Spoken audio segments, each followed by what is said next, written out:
I won't get into the car with friends of mine because they should not be driving.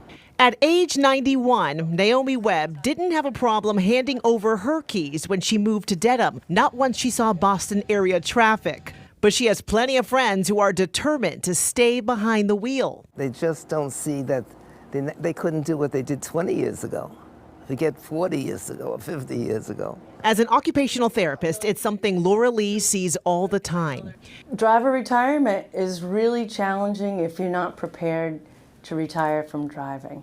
AAA estimates by 2030 there will be more than 70 million Americans aged 65 and older. Up to 90% of them will be licensed to drive. Seniors are now outliving their ability to drive safely by an average of 10 years. Driving is a complex task. You need good vision perception, you need good mental flexibility, and physical skills to react quick enough.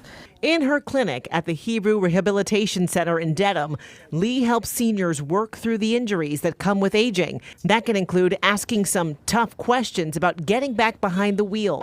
Can they read the street signs? Can they process that information correctly? So they're able to use the brake and gas appropriately or turn the steering wheel sufficiently to avoid a hazard.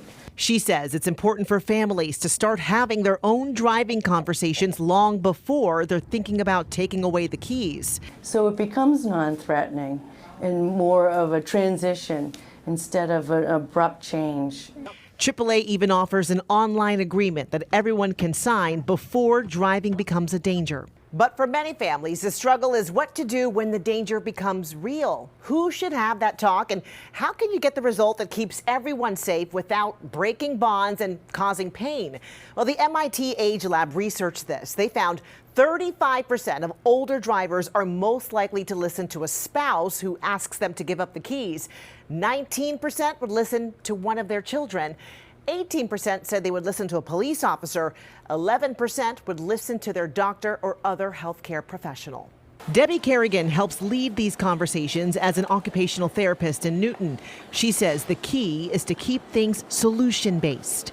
If you're going to talk to somebody about not driving, you have to be able to talk to them about what their alternatives to driving are.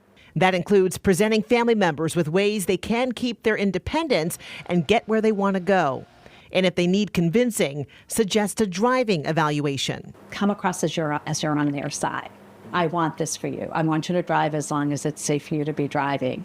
Let's go get this evaluation. It's objective. Whatever the outcome is, we both abide by it. Back in Dedham, Naomi Webb says a good start is to see what's going on firsthand. The family should be driving with them, and they'll see better than anybody else because the person relaxes. When it's just family, they're going to drive the way they always drive, and you'll see every flaw.